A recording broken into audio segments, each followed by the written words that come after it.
आइए आज एक बहुत ही दिलचस्प विषय पर बात करते हैं।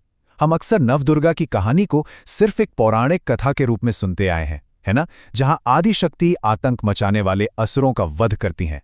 लेकिन अगर मैं आपसे कहूं कि यह कहानी सिर्फ एक युद्ध की नहीं है, दरअसल यह 9 दिनों का एक अत्यंत गहरा आध्यात्मिक रूपक है। यह हमारी अपनी आत्मा के जागरण से लेकर परम शांति तक पहुंचने का एक पूरा ब्लूप्रिंट है। तो चलिए इस विश्लेषण में गहराई से उतरते हैं और इस रहस्य को डिकोड करते हैं। इस महाकाव्य को सही मायने में समझने के लिए हम इन 9 देवियों को सिर्फ एक लिस्ट की तरह नहीं, बल्कि परिवर्तन के इन 5 स्पष्ट चरणों के माध्यम से देखेंगे। शक्ति का जागरण, सृजन और मातृत्व, उग्र योद्धा, शांति और पूर्णता, और अंत में अपने भीतर के राक्षसों पर विजय। और ये रहा हमारा 9 दिनों का पूरा रोड मैप।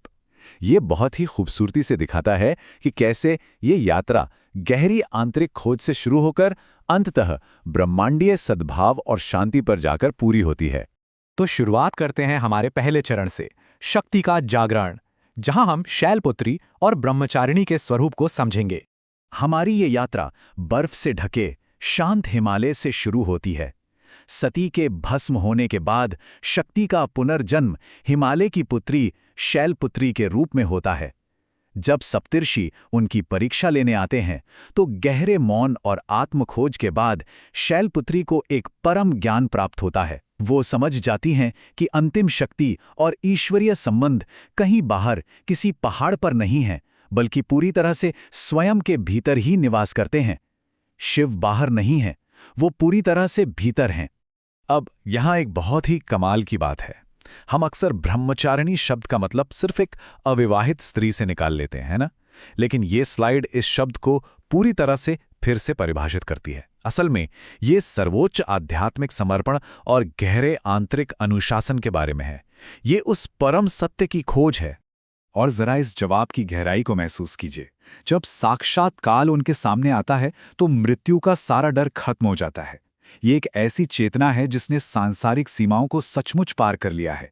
जब आप अपनी पहचान इस शरीर से हटाकर आत्मा से जोड़ लेते हैं तो दुनिया का कोई भी डर आपको डरा नहीं सकता। चलिए अब दूसरे चरण की ओर बढ़ते हैं, सृजन और मातृत्व। देखते हैं कि कैसे ये व्यक्तिगत जागरण एक ब्रह्मांडीय सृजन में बदल जाता है। यहाँ ये 3 रूप दिव्य स्त्रीत्व के उस पहलू को दर्शाते हैं जो ब्रह्मांड को जन्म देता है। चंद्रघंटा हमें दिखाती हैं कि कैसे शांति से रक्षा की ओर बढ़ा जाता है। मतलब जब अन्याय बढ़ता है तो प्रेम को ढाल बनना ही पड़ता है। फिर कुष्मांडा आती हैं जो अपनी एक मुस्कान से इस शून्य ब्रह्मांड में प्राण और जीवन फूंक देती हैं। और स्कंद माता ये साबित करती हैं कि एक माँ की गोद सिर्फ लोरियां नहीं सुनाती, बल्कि वह धर्म की रक्षा के लिए कार्तिकेय जैसे योद्धा को भी तैयार करती है। और ये संख्या 10 चंद्रघंटा की उन 10 भुजाओं का प्रतिनिधित्व करती है। यह हमें बताता है कि करुणा और दया को भी कभी-कभी अन्याय से लड़ने के लिए एक भयंकर शक्ति का रूप लेना पड़ता है। कहानी अब अपने सबसे उग्र और गहरे अध्याय में प्रवेश करती है, उग्र योद्धा, जहां हम कात्यायनी और कालरात्रि के स्वरूप को देखेंगे। यहां सामना होता है महिषासुर से, एक ऐसा दुश्मन जो लगातार अपना रूप बदल रहा था, जो असल में हमारे मन की चंचलता और धोखे का प्रतीक है। लेकिन कात्यायनी की असीम शक्ति और उनकी स्थिरता इस दुश्मन के हर मायावी भ्रम को चकनाचूर कर देती है। वो आकर उन खतरों को खत्म कर देती हैं जो पूरी दुनिया पर मंडरा रहे थे।